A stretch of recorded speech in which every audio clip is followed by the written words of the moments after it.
해님이 서산으로 넘어가면서 빨간 놀이 곱게 물들었습니다. 연희는 병으로 돌아가신 어머니를 생각하면서 툇마루에 앉아 노를 바라보고 있었습니다. 아니, 이 계집애가 못하고 앉아있어? 빨리 빨래도 하고 청소도 해. 어머니가 돌아가신 뒤 새로 들어온 계모가 소리를 빽 질렀습니다. 계모는 마음씨가 나빠서 아버지가 없을 때에 연희를 구박했습니다. 예, 어머니, 곧 할게요. 연희는 얼른 자리에서 일어나며 대답을 했습니다. 연희는 마음씨도 고왔고 얼굴도 예뻤습니다. 그래서 이웃 마을에까지 연희를 모르는 사람이 없었습니다. 연희는 부지런히 빨래를 해놓고 온 집안의 청소를 깨끗이 하였습니다. 일을 마치고 막 손을 닦으려고 할 때였습니다. 아니, 청소가 끝났으면 밥을 지을 일이지. 왜 여기서 꾸물거리니? 계모가 또 버럭 소리를 질렀습니다. 예, 어머니, 밥을 지을게요. 연희는 부엌으로 들어가 밥을 짓기 시작했습니다. 밥을 짓고 또 설거지를 하고 연희는 아침부터 저녁까지 잠시도 쉴 틈이 없었습니다. 어느 날 아침부터 계모가 말했습니다. 다 큰 계집애가 빈둥빈둥 놀고 있으면 안 돼. 밭에 나가서 풀을 뽑아라. 연희는 호미를 들고 밭에 나가서 김을 맵니다. 더운 여름날이라 뙤약볕에서 땀을 흘리며 김을 매다가 잠시 쉬려고 할 때였습니다. 너는 왜 그렇게 꾀만 피우려고 하니? 풀을 다 뽑았으면 산밭에 가서 삼을 베어라. 어느새 밭에까지 나온 계모가 얼굴을 찡그리며 말했습니다. 어머니, 삼을 지금 베면 안 되는데요. 연희가 공손하게 대답을 했습니다. 너는 무슨 대꾸가 그렇게 많니? 그렇다면 산밭에 가서 돌을 골라내렴. 산밭에서 돌을 골라내는 일은 쉬운 일이 아니었습니다. 삼이 커다랗게 자랐고 이파리가 우거져 얼굴과 팔의 살갗을 스치기 때문입니다. 돌을 골라내는 연희의 팔과 손목은 거칠어지고 손가락에는 피멍이 들었습니다. 연희는 늦게까지 밭에서 일하고 와서도 밤이면 바느질을 하였습니다. 이렇게 구박을 받으며 밤낮으로 일하게 되자 연희의 머리는 까치집처럼 보기 흉했고 옷도 누더기만 입어 거지처럼 보였습니다. 연희가 하도 머리 모양이 흉해서 거울 앞에서 머리를 빗고 있었습니다. 웬 계집애가 모양 내기는 그렇게 좋아하냐? 지금 시집이라도 가려고 그래? 계모가 연희를 보고 핀잔을 주며 야단을 쳤습니다.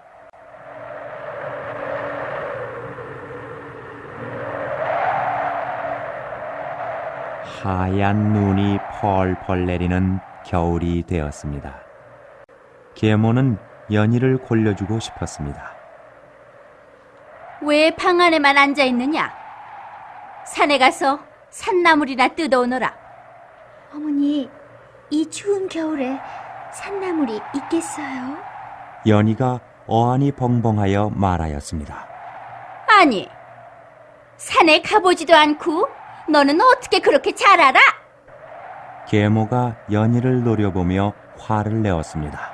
할 수 없이 연희는 바구니를 가지고 눈 덮인 산으로 올라갔습니다. 옷조차 제대로 입지 못하여 춥고 떨렸습니다. 산나물을 조금이라도 뜯는다면 어머니를 기쁘게 해드릴 수 있을 텐데 마음속으로 생각을 하며 눈 쌓인 산속을 헤매었으나 산나물은 보이지 않았습니다. 이제 해도 저물어가고 산속이 어두컴컴해져 왔습니다. 연희는 어머니에게 야단 맞을 일이 걱정이 되었지만 집으로 돌아가려고 했습니다. 그러나 너무 깊은 산속에까지 들어왔기 때문에 집으로 돌아가는 길을 찾을 수 없었습니다. 연희는 무섭고 떨렸습니다. 산속은 이미 컴컴한 밤이 되었습니다. 연희는 큰 바위 틈에 조그마한 굴을 발견하고 그 속으로 들어갔습니다. 굴 속은 한결 따뜻하고 훈훈했습니다.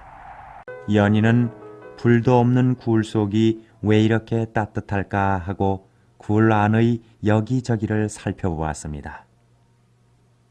그러다가 굴 안쪽에 문같이 생긴 바위가 있고 그쪽에서 따뜻한 공기가 나오는 걸 알았습니다. 이상한 일이구나. 굴 속에 문이 있다니. 연희는 고개를 갸우뚱거리며 바위 문을 힘껏 밀어보았습니다.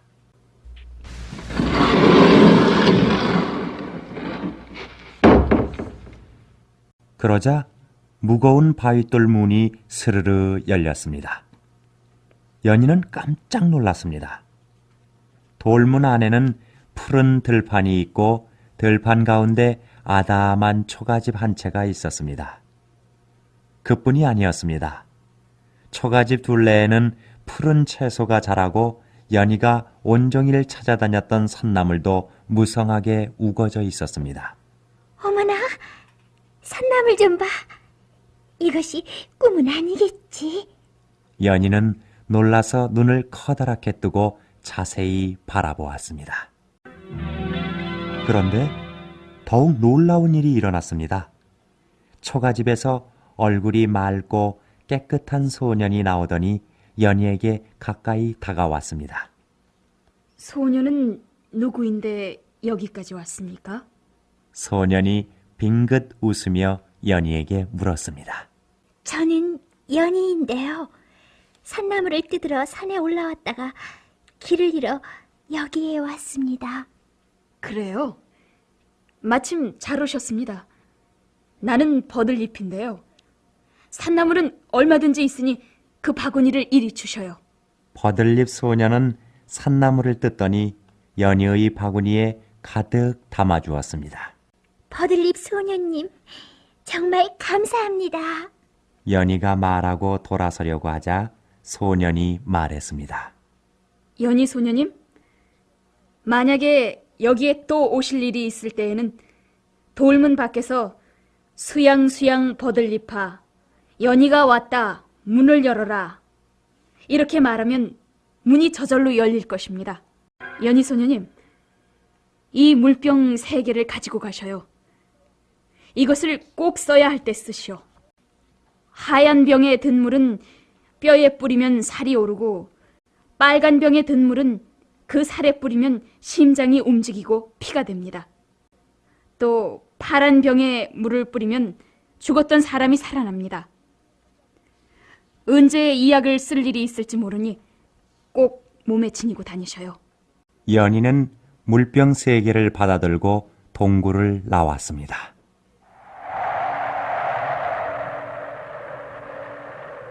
바깥은 하얀 눈이 펄펄 내리고 있었습니다. 연희가 한겨울 눈 속에서도 산나물을 뜯어오는 것을 보자 계모는 참 이상한 일도 있다고 생각했습니다. 이 추운 겨울에 어디에서 산나물을 뜯었을까? 계모는 궁금하여 다음 날도 산나물을 뜯어오라고 시켰습니다. 연희는 할 수 없이 바구니를 들고 눈이 하얗게 내린 산으로 올라갔습니다. 그리고 바위굴 속의 돌문 앞에서 버들잎 소년이 말한 대로 하였습니다. 수양 버들잎아, 연희가 왔다. 문을 열어라.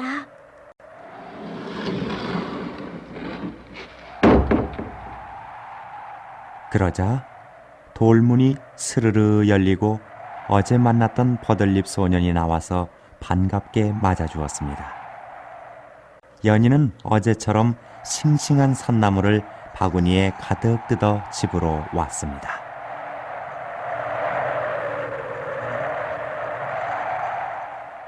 계모는 더욱 이상한 생각이 들었습니다. 그 다음 날도 계모가 연희를 불렀습니다. 너는 이 추운 겨울에 산나물을 잘도 뜯어오는구나. 오늘도 뜯어오렴. 연희는 계모의 독촉이라 또 산으로 올라갔습니다. 계모는 살금살금 연희의 뒤를 따라 산으로 올라갔습니다. 이 계집애가 아무래도 이상하단 말이야. 계모는 바위굴 앞까지 따라와 연희가 하는 모습을 다 보고는 쏜살같이 집으로 와서 연희를 기다렸습니다. 연희가 또다시 산나물을 바구니에 가득 담아가지고 집으로 돌아오자 계모는 눈썹을 고추 세우며 야단을 쳤습니다. 이 못된 계집애야! 어디서 그런 사내놈을 만나 못된 짓을 하느냐? 연희는 계모가 버들잎 소년을 만난 것을 알자 깜짝 놀랐습니다. 계모는 연희를 마구 꼬집고 때렸습니다. 그렇지만 연희는 아버지에게 말하지 않았습니다. 그런 일들을 아버지가 아시면 너무 속상해 하실 것 같았기 때문입니다. 어느 날 계모는 아무도 몰래 바위굴을 찾아갔습니다. 그리고 돌문 앞에서 연희가 한 대로 말했습니다. 수양 버들잎아, 연희가 왔다. 문을 열어라. 그러자 돌문이 열리고 얼굴이 환한 버들잎 소년이 나타났습니다. 버들잎 소년은 깜짝 놀랐습니다. 누구신데 여기에 오셨습니까? 나도 산나물을 뜯으러 왔다. 그러면 채소밭으로 가셔요. 버들잎 소년이 앞을 서자 계모는 재빨리 품에 지녔던 칼을 빼어 소년을 찔러버렸습니다. 그런 뒤 바위굴 속의 소년의 집을 불질러 버렸습니다. 이제는 산나물을 뜯어올 수 없겠지? 계모는 흥이 나서 콧노래를 부르며 집으로 돌아왔습니다. 너는 눈 내리는 산에서도 산나물을 잘도 뜯어오더구나. 오늘도 산나물이나 뜯어오지.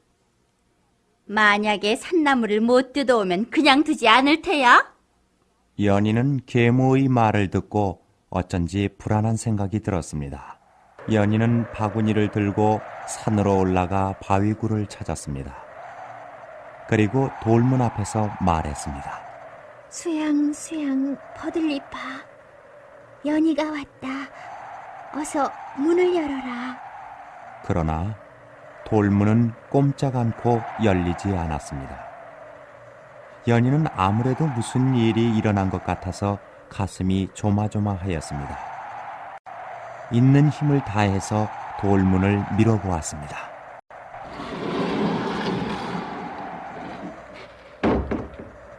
그러자 돌문이 열렸습니다.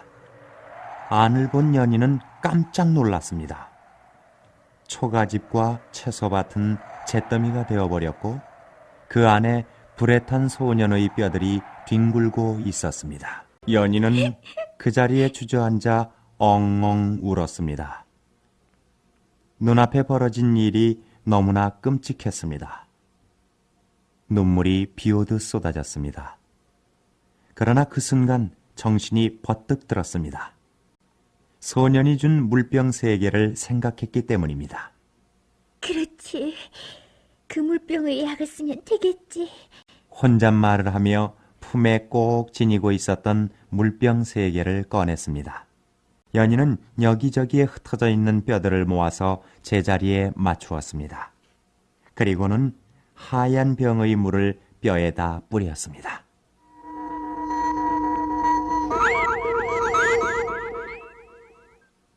그러자 뼈에 살이 생기고 버들잎 소년의 몸이 되었습니다. 다행이다. 연희는 빨간 병의 물을 그 살에다가 뿌렸습니다.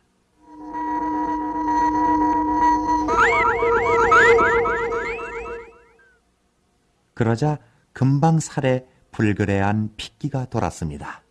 이제 되었다.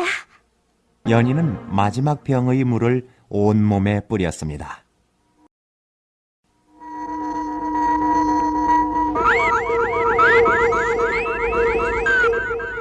그러자 버들잎 소년은 마치 꿈이라도 꾸고 일어나듯 눈을 뜨고 환하게 웃었습니다. 이제 살아났다. 연희는 소년이 정신을 차리자 반가움에 어쩔 줄을 모르고 큰 소리를 질렀습니다. 버들잎아, 버들잎 소년, 빨리 일어나셔요.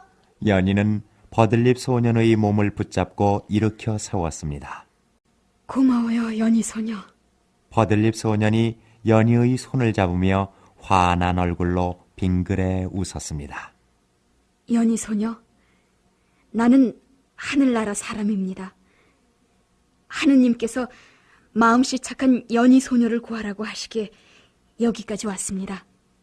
버들잎 소년의 말을 들은 연희는 아무 말도 할 수 없었습니다.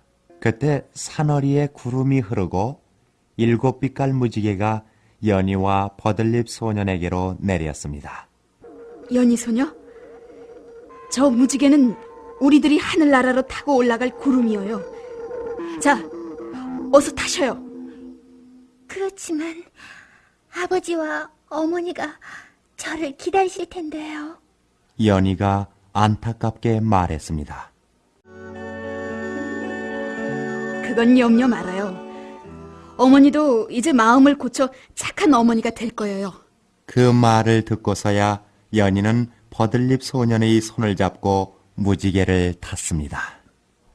연희와 버들잎 소년은 둥둥 떠올라 하늘나라로 올라갔습니다.